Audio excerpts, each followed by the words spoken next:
This is BJJ Hood, tapping into Jiu-Jitsu lives on and off the mats.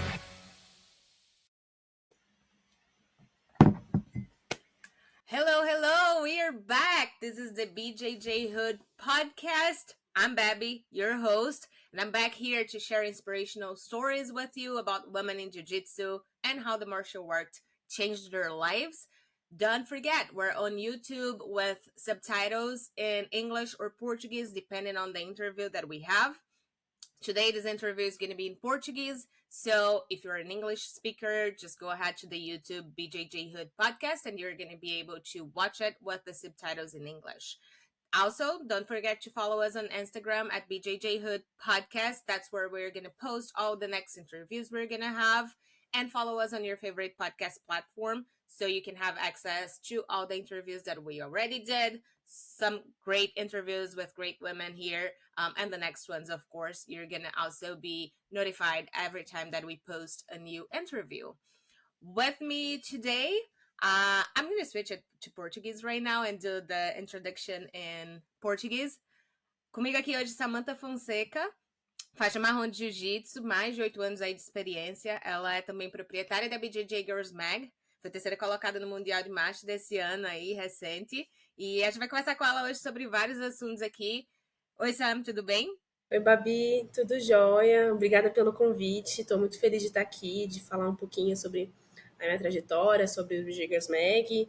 E estou muito feliz mesmo, muito obrigada. E vamos embora. Claro. Bem-vinda ao BJJ Hood Podcast. Muito obrigada por aceitar conversar com a gente. E eu fiz uma pequena introdução aí sobre você, mas eu vou deixar que você faça a sua própria introdução, né? Me conta um pouquinho da sua história, como é que você começou no jiu-jitsu, quem que te levou para o jiu-jitsu, né? Quem é a Samantha? Tá certo. Como todo mundo sabe, o jiu-jitsu ele é um esporte quase que predominantemente masculino. E a pessoa que eu vi praticando jiu-jitsu foi um ex-namorado.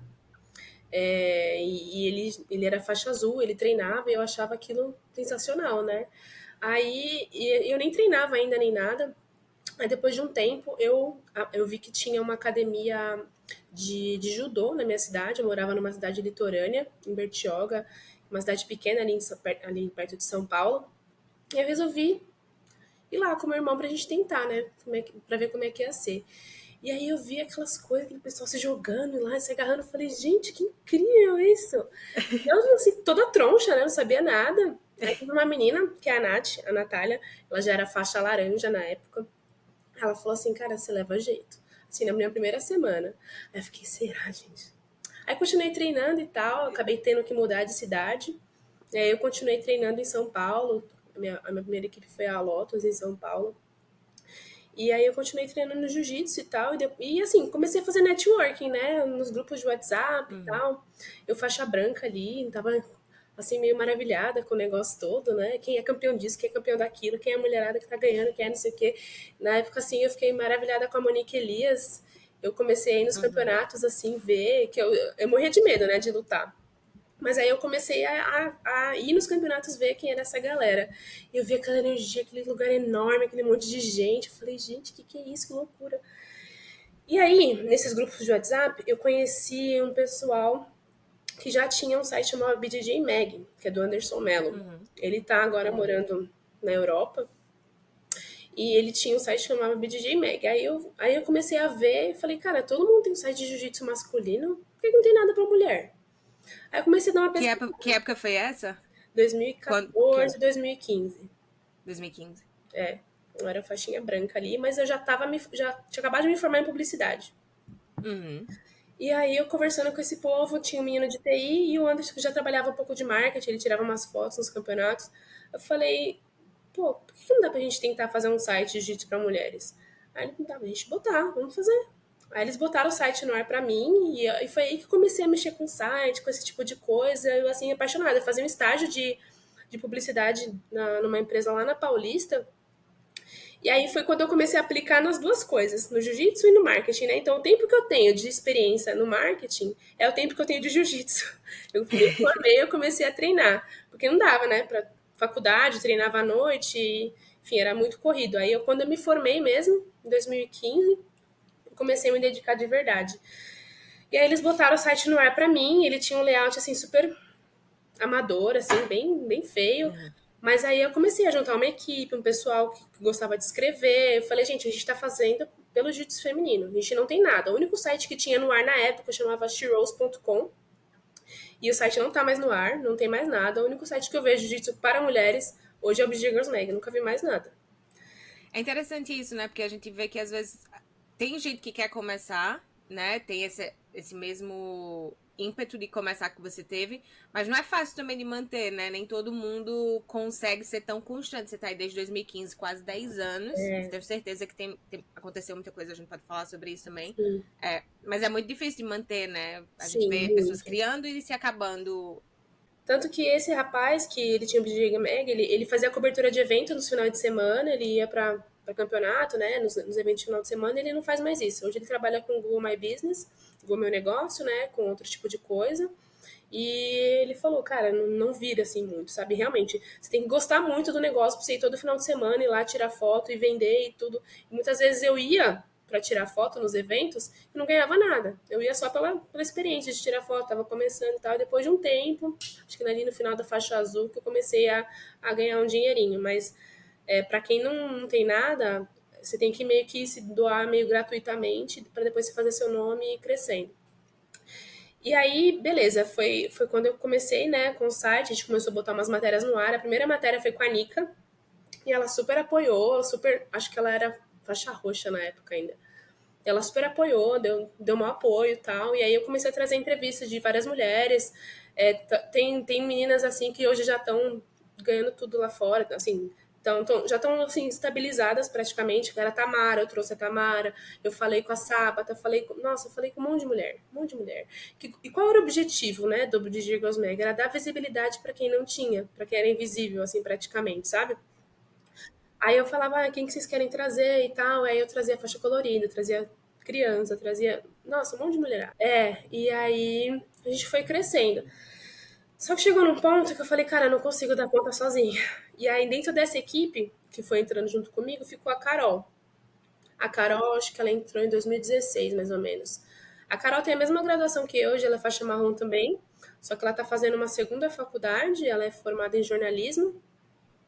E agora ela tá fazendo educação física, então ela tá bem corrida, então tá só eu fazendo as coisas. Então, nessa época aí, eu e ela, a gente ia pro Brasileiro, lutava e tirava as fotos no final de semana.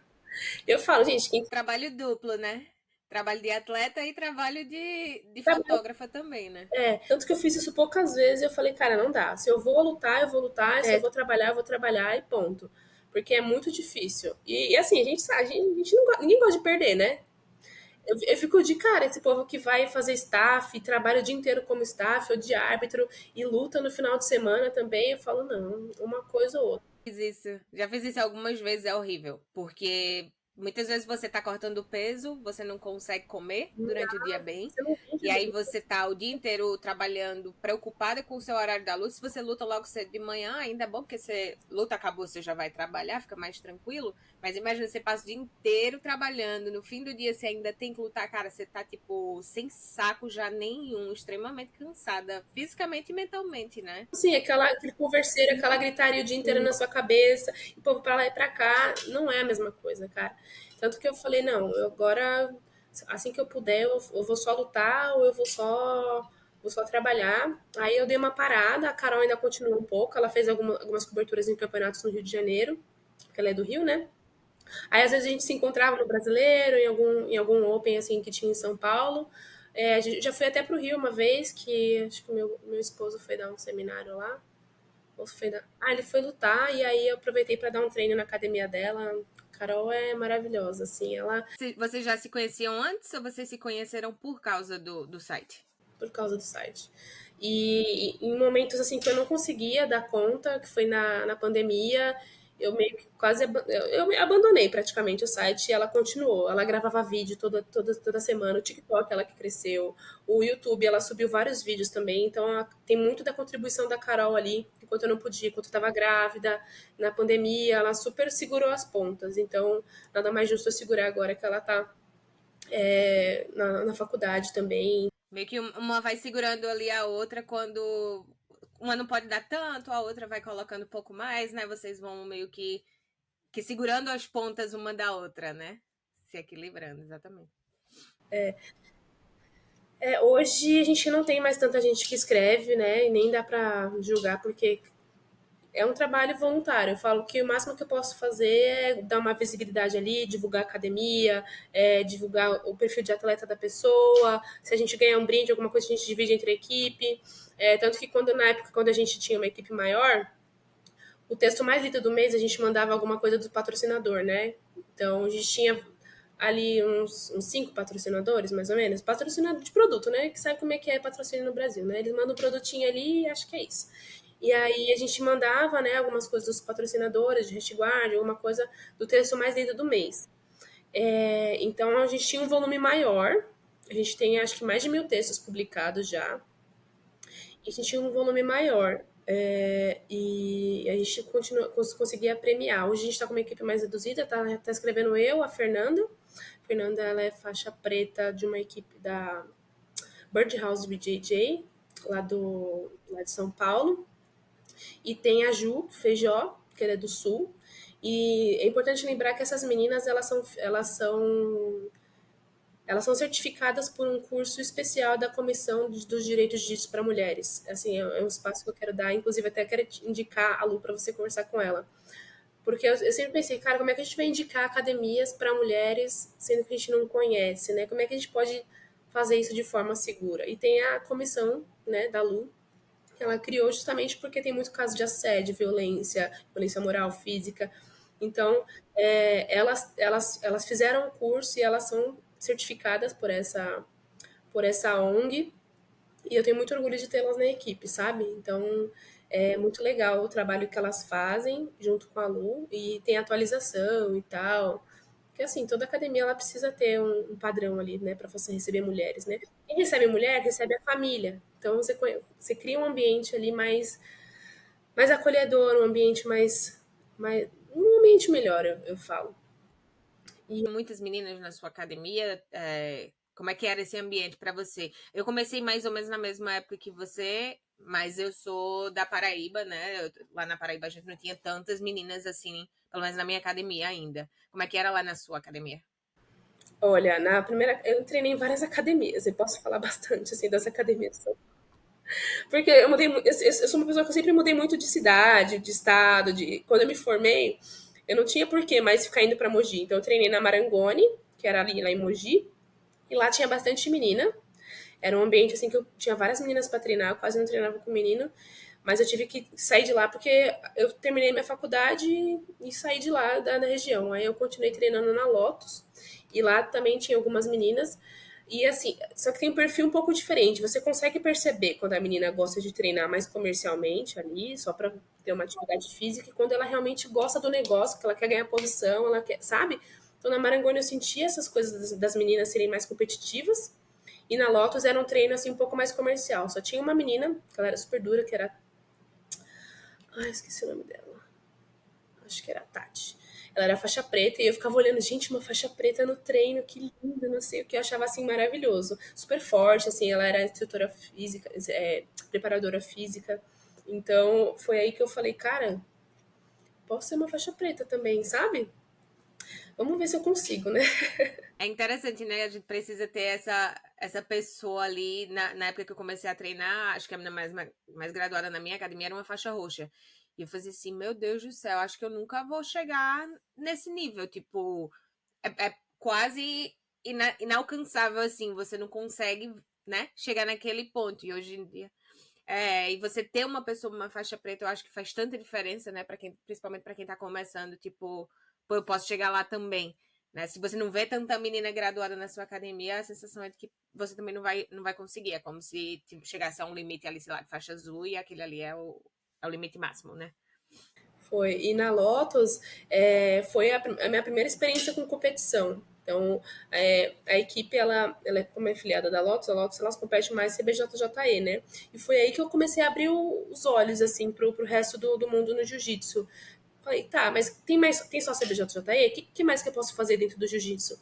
Aí eu comecei a descobrir que tinha um paulista, tinha um campeonato brasileiro, tinha um campeonato maior, tinha um campeonato mundial. Eu falei, gente, que loucura! Será que eu consigo um dia fazer isso, sabe?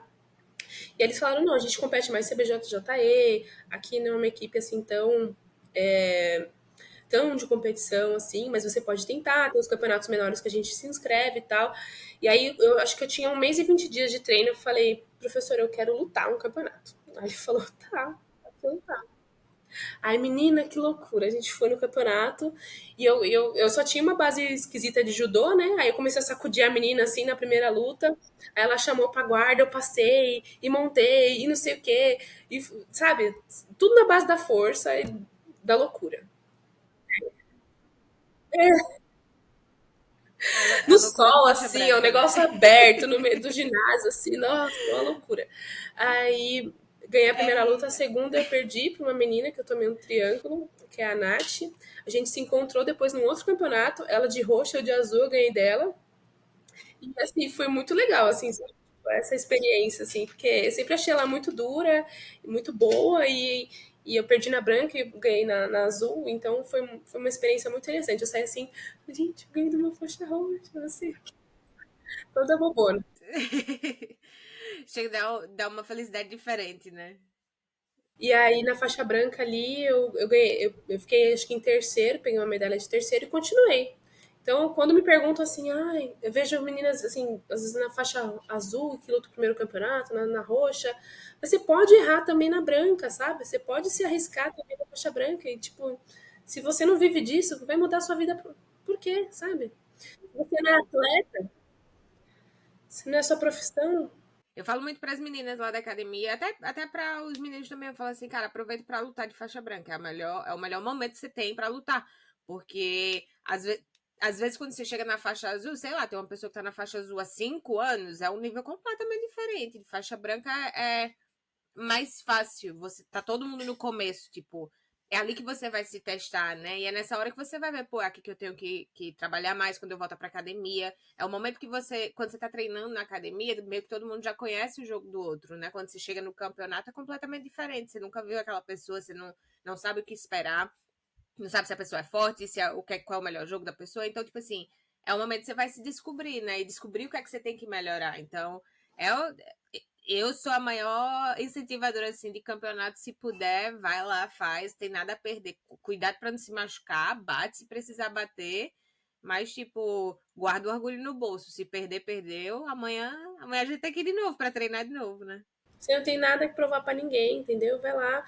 A gente que não. Eu não vivo de jiu-jitsu, né? Então, a gente que não vive de jiu-jitsu, a gente conseguir dar isso aqui de trabalho pra quem vive de jiu-jitsu, tá ótimo, sabe? É o que eu falo. É. E aí na faixa branca, eu continuando assim a linha do tempo, né? Eu saí da Lotus e fui pra Macaco, porque da Lotus eu saí porque a Macaco era um pouquinho mais perto pra mim, né? Eu saí eu treinava lá porque era mais perto do meu trabalho. Aí eu saí de lá e falei, olha, professor, não vai dar pra continuar, tá muito longe pra mim. Eu saí daquele trabalho, então não tenho por que mais continuar vindo pra cá. Ele falou, não, só não para de treinar. Lembro até hoje. Aí de lá eu fui pra Macaco, uma outra equipe ali no Tatuapé, que era mais perto da minha casa. Continuei treinando lá e cara, lá eu continuei lutando. E tinha uma menina que era a Luciana, ela era faixa marrom na época. Ela me levava pra tudo que é campeonato. Era impressionante. Ela, não, você vai lutar esse campeonato aqui, a gente vai, você vai lutar, você vai ganhar, não sei o quê. Aí eu ia, ganhava, perdia, ganhava, perdia. Meu primeiro campeonato que eu ganhei na faixa branca foi com ela junto comigo, então foi muito legal. E aí depois ela foi para Abu Dhabi, né? A gente fez até uma parada que eu ajudava ela a aprender inglês e ela me dava aula particular de jiu-jitsu e a gente teve uma relação muito legal. E aí ela foi embora para Abu Dhabi e no final do ano de 2015, eu acho, eu peguei a faixa azul no pódio. Eu lutei, acho que o sul-americano, nessa BJJE. Eu ganhei a faixa azul no pódio, foi uma experiência muito legal, bem bacana. E aí o site continuava no ar, né? A gente continuava ali fazendo sorteio, fazendo promoção, isso e aquilo, escrevendo e tal. Aí eu tive que sair também da Macaco, porque eu tive uns probleminhas lá de muita fofoca e tudo mais. Assim, tem pessoas que eu converso até hoje lá, mas eu tive uns probleminhas lá né, tive que sair. Aí de lá eu fui pra Almeida. Que Almeida era mais perto ainda da minha casa. Aí conversei com o Caio e tal, a gente fez ali um esquema para eu treinar. Porque eu conseguia muita inscrição, né, da CBJJE por causa de divulgação. Eu falei, cara, eu não tenho dinheiro pra pagar. O que eu posso fazer é te dar inscrição, dar para os meninos aqui da academia. E essa época foi bem complicada, porque no final de 2017, final de 2017, mais ou menos, em agosto, que eu tava de faixa azul, comecei a ter crise de pânico. Que eu tava trabalhando muito, eu não tava conseguindo treinar, eu tava vindo de eu já estava formada e tal, então naquela coisa ali, vou arrumar dinheiro, preciso reformar minha casa, preciso não sei o quê. Comecei a ter crise de pânico por causa de muito trabalho, eu não estava treinando direito. E aí, nossa, eu fiquei um tempo sem treinar, eu tentei treinar uma vez e aí o coração acelerava demais. Aí eu fiz tratamento, fiz terapia, me cuidei, fui melhorando. Tem até um vídeo lá no site falando sobre isso, ansiedade, síndrome do pânico, depressão e tal. No caso, a sua ansiedade era porque você não conseguia treinar ou porque você estava no treino e não estava fazendo as outras coisas do trabalho, meio que tipo assim, tô tendo que separar um tempo para mim. Eu acho que juntou um monte de coisa, sabe, Babi? Eu fui uma pessoa que foi aprendendo a lidar com as coisas da vida, jogando tudo para debaixo do tapete. Então, por exemplo, meu primo morreu, meu avô morreu, eu fingia que não era comigo, sabe? Só seguia a vida, então eu não me permitia sentir as coisas. Não sei por que eu era assim. Mas, e aí eu acho que tudo isso foi acumulando, assim, sabe? Eu tinha 29 anos na época. Tudo isso foi acumulando muito. Teve uma hora que meio que explodiu, sabe? E juntou o fato de eu estar trabalhando muito, não estar treinando. E aí meu marido super me ajudou na época, ele me ajudou a cuidar de mim e tal. E aí foi um momento que, depois que eu fui melhorando, eu senti que eu precisava sair da casa da minha mãe. E como eu já namorava na época, eu falei, cara, e aí, você vai comigo? Meio que. E aí, vamos? Não... Pressionando, mas não muito. Falei, vamos, você vai comigo e tal? Aí ele, não tá na hora, não sei o quê. Eu falei, ó, você que sabe. Não sei. Aí ele acabou indo, sabe? Morrendo de medo, porque também ele tava numa fase que ele não ganhava muita grana, ele dava aula em duas academias e uma delas ele tinha acabado de ser mandado embora. Eu falei, cara, vamos confiar que vai dar certo. Aí eu cheguei pro Caio mais uma vez e falei, olha, professor, vou precisar sair, tô indo morar com meu namorado e tal. Ele, não, que ótimo, parabéns pra você. Se precisar de alguma coisa, precisar voltar, as portas estão abertas. E tanto que depois de um tempo até voltei lá, fui fazer uma visita e tal. O Caio, a Bia, o pessoal super me trataram super bem. Aí fui para Brotherhood. E aí eu fiquei da faixa azul até um período na roxa lá. E aí foi na época que eu engravidei, que a Carol começou a cuidar mais do site. Então, 2020, isso. O Tigrão tinha acabado de voltar do europeu. Já tava naquele negócio de pandemia, sabe, de pessoal andando de máscara, não sei o quê. Quando fechou tudo, deu 10 dias, eu descobri que eu tava grávida. Fechou tudo, assim. Comecei a perder cliente, fechou as academias, então muito da nossa renda vinha disso, né? Seminário que ele dava, o campeonato que ele lutava de final de semana, cada absoluto que ele ganhava era R$ 1.000, que a gente botava dentro de casa, a gente pagava um aluguel, pagava alguma coisa. E eu falei, cara, e agora? Tipo, como é que vai ser? Porque todo mundo desesperado, né? Aí eu comecei a trabalhar igual uma doida, assim, grávida, e ele me ajudou, assim, com a agência. Eu tinha uma agência pequena, assim, de marketing, que ficava eu e ele. Então a gente cuidava das redes sociais, a gente fazia, né, Google Meu Negócio, um monte de coisa. E eu ensinei pra ele, ele falou, tá bom, eu não tô treinando, a gente não tá fazendo nada, a gente tá em casa, eu vou fazer isso. E foi muito importante, assim, sabe, essa união que a gente teve, porque foi o que não... Foi o que fez a gente não largar tudo que a gente tinha, sabe? Então foi bem legal, assim. Ele super cuidou de mim na gravidez e tal. E aí ele não tava dando aula e eu tava assim em casa e tal. A única coisa de exercício físico que eu fazia era uma caminhada. Ele morria de medo, eu falava, ai, amor, vamos treinar. Ele, não, tá doida, não sei o quê. Super assim, protetor, assim, sabe? E não, a gente tinha um tatame em casa. E às vezes ele tem. ele tentava fazer ali uns drills, né? Mas eu sentia assim, tipo, meio que no pé da barriga, sabe? Uma cólica, assim, um negócio. Aí eu falava, ai, gente, melhor não. Morria de medo. Aí eu fiz pilates, fiz caminhada, tinha uma cachorrinha que sempre saía comigo ali na região. Eu morava na Liberdade na época, ali em São Paulo. E foi isso. Aí a minha filha nasceu no final de 2020, em novembro de 2020. Aí a gente voltou para casa e tal, começou a cuidar da criança. Mesmo só E você e em ele não queria que 45 que dias, você treinasse, assim né? que o médico falou que eu podia voltar a treinar, eu treinei. Aí a gente já tinha mudado de lugar de novo. Meu marido saiu da Brotherhood, né? Ele teve uns desentendimentos lá, mas ele continuava amigo da galera. E aí ele foi pro Dream Art e a gente parou de treinar junto. Isso foi, assim, eu acho que até uma coisa que eu sempre gostei muito de treinar com ele, sabe? Na Brotherhood a gente teve muito essa oportunidade, sabe? Enquanto a gente não tinha filho.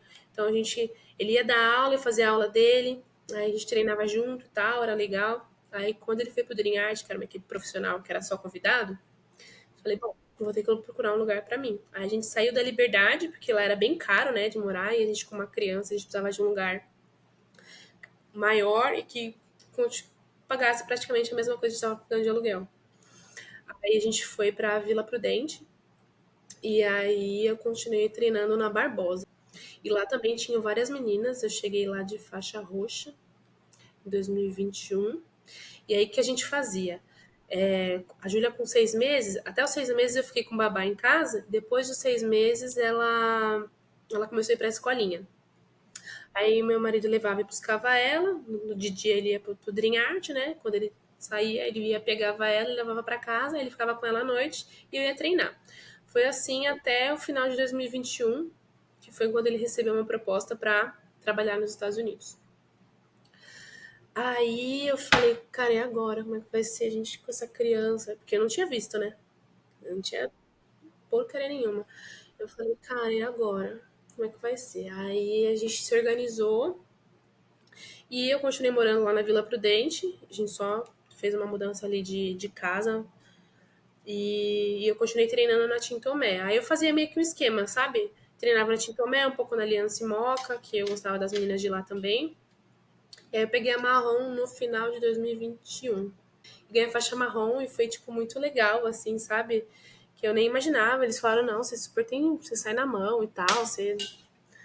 Cara, super merecida. Você pronta pra faixa marrom. Eu falei, cara, que legal. Aí foi super legal, porque a minha filha tava junto, tava minha família, foi a primeira graduação que minha família pôde ir, sabe? Foi meus irmãos, a minha mãe, minha filha de kimoninho rosa, brincando pra lá e pra cá, sabe? Foi muito bacana. E voltando também, né? Como é especial você receber essa faixa depois de ter tido sua filha, depois de uma pandemia, que foi uma loucura para todo mundo. Imagino para você também engravidar durante a pandemia, né? Imagino como foi especial para você receber essa faixa depois de tudo isso. Foi muito legal, assim. E aí, nisso, o meu esposo já tinha vindo morar nos Estados Unidos, ele veio para San Antônio para dar aula numa filial do Dream Art aqui. E eu fiquei assim eu fiquei um ano praticamente lá, treinando, eu dividia o cuidado da minha filha com a minha mãe, né? Pagava ali para ela poder me ajudar e eu poder trabalhar. Então foi um ano assim que eu comecei a crescer como profissional, né? Eu comecei a ter mais confiança em mim como profissional de marketing. Comecei a conhecer pessoas, a trabalhar em vários projetos. E continuei treinando também. Mas eu lutei acho que 2 campeonatos só de faixa marrom lá. Eu lutei o Sul Brasileiro, que eu fiquei em segundo. E lutei também o brasileiro da CBJJE. Mas o brasileiro do CBJJE eu fui de adulto, né?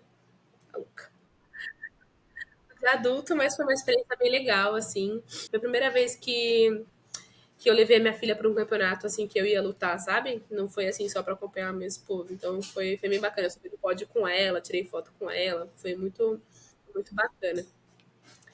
E aí, aí nisso eu já tinha sido negada uma vez já no visto para vir para cá. Eu falei, cara, que isso, não sei o que, né? Eu tentando mostrar as coisas, tentando tirar o visto de turista, nada, nada. Aí eu fui pro sul fazer a primeira entrevista lá em. Ai, lá no Rio Grande do Sul.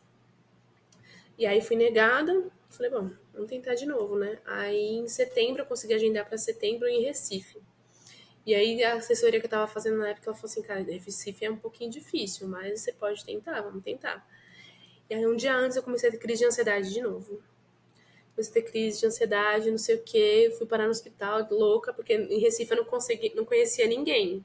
Então todo lugar que eu ia viajar, eu conhecia alguém, né? Então quando eu fui pro Rio Brasileiro, eu fiquei na casa da Mag, que era uma amiga minha. Quando eu fui para o Rio Grande do Sul, fiquei na casa da Vanessa.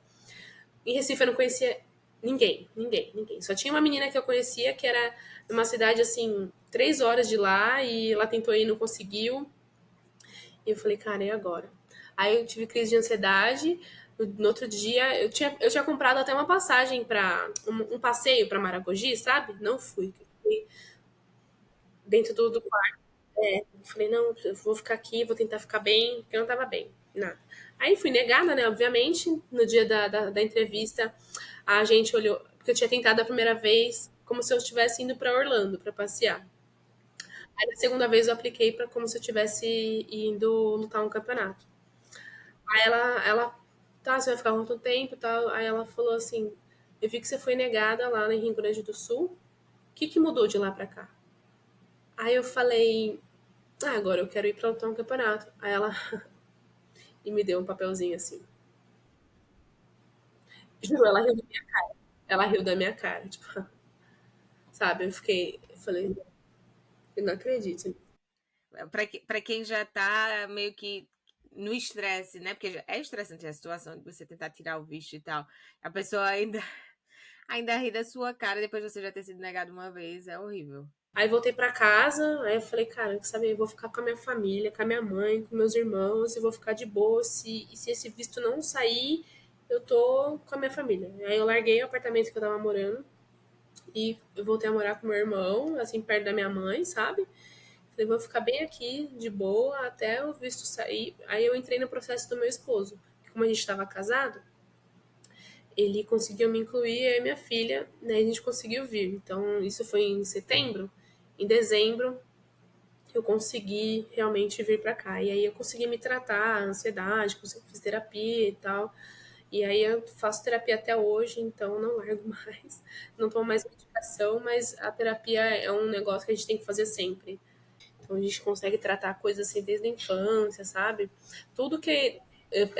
Toda vez que eu vou para um campeonato grande, assim, a gente sempre faz uma sessão antes e pergunta, a gente vai vendo o que tem de baixo, né, das camadas ali do inconsciente para poder tratar.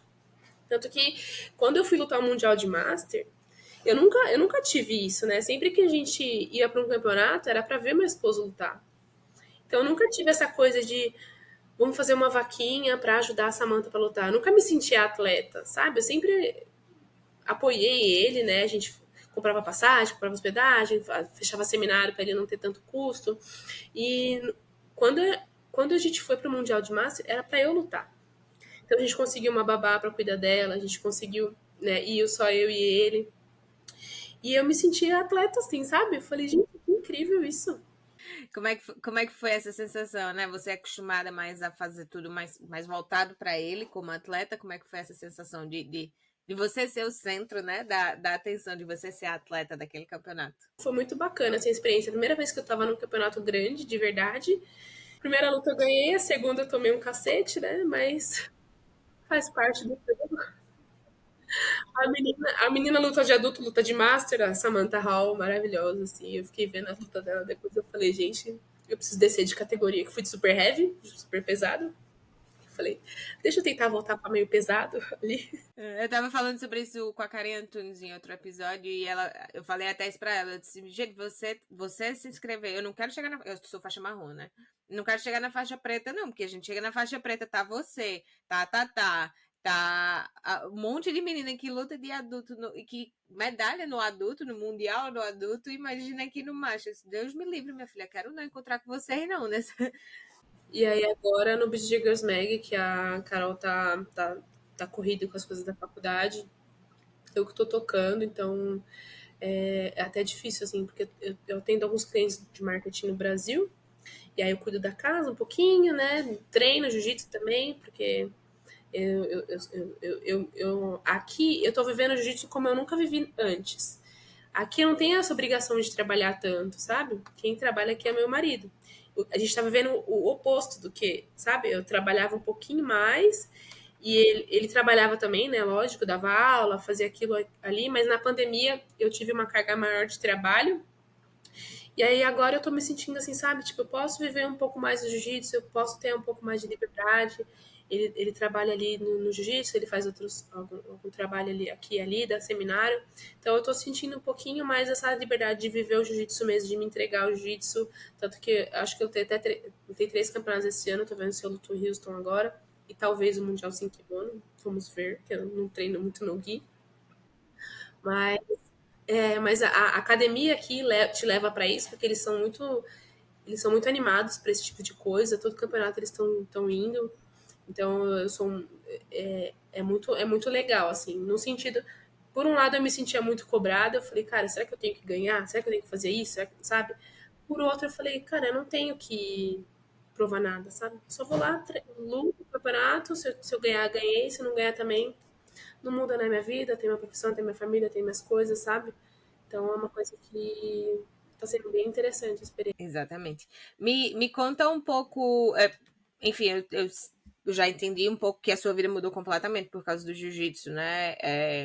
Mas o que é que você falaria assim que o jiu-jitsu fez, Faz fez para parte. sua vida? Faz parte. É assim Você mesmo. criou o site para onde você trabalha. Hoje você mora aqui nos Estados Unidos por causa do jiu-jitsu, né? O que é que mais que o jiu-jitsu fez? Eu acredito que questão de saúde mental também deve ter ajudado bastante. Me conta um pouco disso, do geral, assim, o que é que o jiu-jitsu fez por você? Olha, antes de conhecer o jiu-jitsu, eu saía pra balada todo final de semana. Fumava cigarro. Aí no judô, quando eu comecei a treinar judô, aí eu fumava assim de rolê, sabe? Eu tomava uma cerveja, começava a beber, aí acontecia, fumava. Aí eu falei, gente, eu tô perdendo no judô pra essas meninas que não fumam. Eu vou parar. Eu vou parar. Aí eu parei. Aí nunca mais, assim, sabe? Fumei, nem fiquei bebendo, assim, igual doida. Então o jiu-jitsu me fez ser uma pessoa que cuida mais de mim mesma, sabe? Que, e justamente na saúde mental também, porque, por exemplo, hoje, essa semana foi o único dia que eu consegui treinar, porque o nosso carro foi roubado esses dias, então a gente teve que ir atrás de passaporte, né? Na semana teve feriado, aí eu tive que fazer umas outras coisas, então hoje foi o único dia que eu consegui treinar. Hoje eu vou conseguir dormir muito melhor do que nos outros dias. Então eu percebo que se eu não treino, se eu não faço alguma atividade física, eu só consegui fazer musculação aqui no condomínio mesmo. Mas quando eu treino jiu-jitsu mesmo, que ele libera aquele cardio, aquela endorfina, eu durmo muito melhor à noite. Então, são esses benefícios, né? Saúde física, mental, emocional. A gente consegue ser uma pessoa mais resiliente na vida. Porque, né, a gente toma ali uns amassos e continua treinando. E por que não leva isso pra vida também, tá? Então, essa resiliência eu desenvolvi por causa do jiu-jitsu. Porque no marrom é 8 minutos. Um dia ruim é só um dia ruim. No outro dia pode ser melhor, sabe? E assim como a gente tem dias ruins na vida, a gente tem dias ruins no jiu-jitsu. Faz parte do jogo, sabe? O jiu-jitsu também me trouxe muitos contatos de mulheres. Eu consegui. Hoje eu converso assim. As pessoas às vezes me param nos campeonatos. Sam, como é que você tá? Não sei o que. Eu te sigo, eu vejo seu trabalho, não sei o que, sabe? Então é muito bacana ter esse reconhecimento. E também, né, por causa do jiu-jitsu, não do meu jiu-jitsu, mas do meu marido, eu acabei vindo pra cá. Que a gente vai conseguir dar uma educação melhor pra minha filha, pra nossa filha. A gente vai conseguir viver num país que consegue remunerar um pouco melhor, né? Que tem mais oportunidade. Né? Qualidade de vida bem melhor para você, para sua família, né?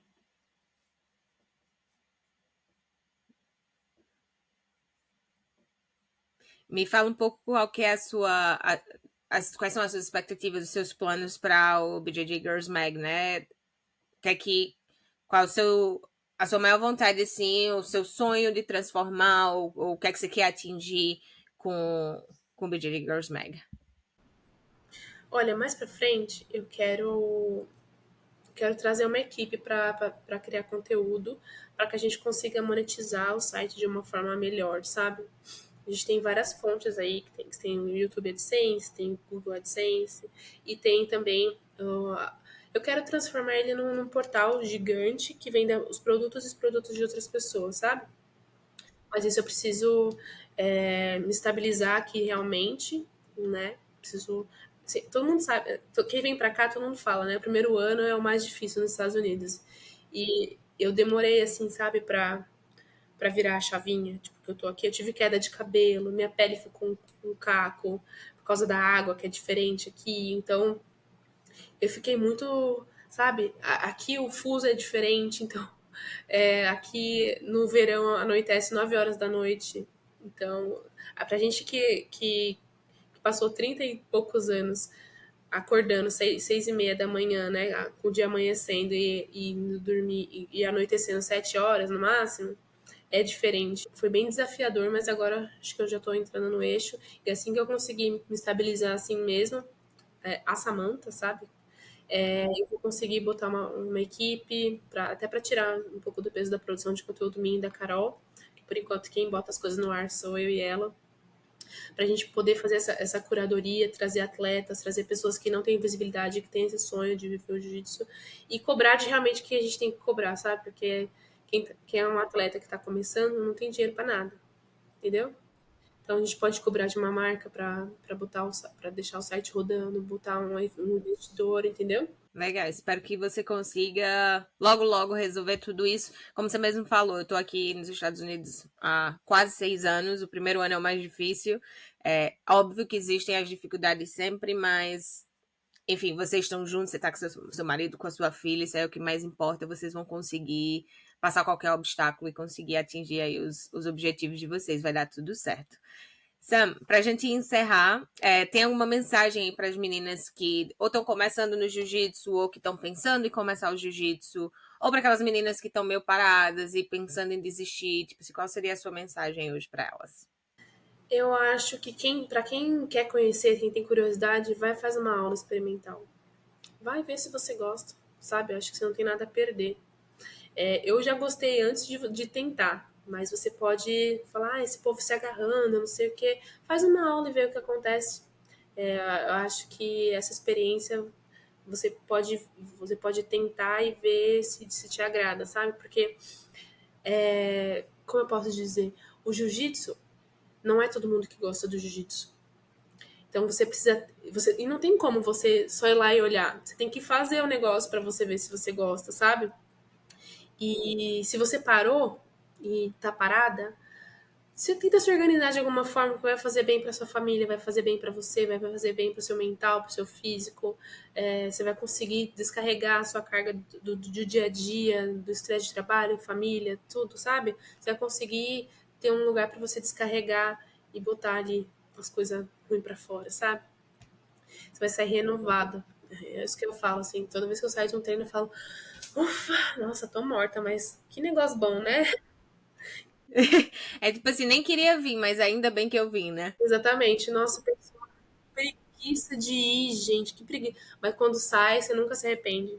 Então, é muito legal. Sam, muito obrigada pelo seu tempo hoje aqui por conversar com a gente. Espero que a gente possa se encontrar no futuro, talvez aí nos campeonatos, outros episódios. Isso aí. Brigadão. Para você que está assistindo, não esquece de compartilhar esse episódio com alguém que você acha que vai gostar de ouvir a história da Sam, que pode conhecer um pouquinho da história dela e quem sabe até ajudar aí no BJJ Girls Mag, né? A gente nunca sabe, vai que alguém tá ouvindo aí que também quer fazer parte dessa equipe, então entre em contato com ela. Não esquece de seguir a gente no Instagram e no YouTube, a gente tá lá como BJJ Hood Podcast e também no seu podcast favorito aí, no Spotify, no Apple, para você não perder nenhum episódio aqui do BJJ Hood Podcast. A gente se vê no próximo. Tchau, tchau. Thanks for listening. Would you like to share your story? Email us at bjjhoodpodcast@gmail.com. You can also follow us on Instagram at bjjhoodpodcast.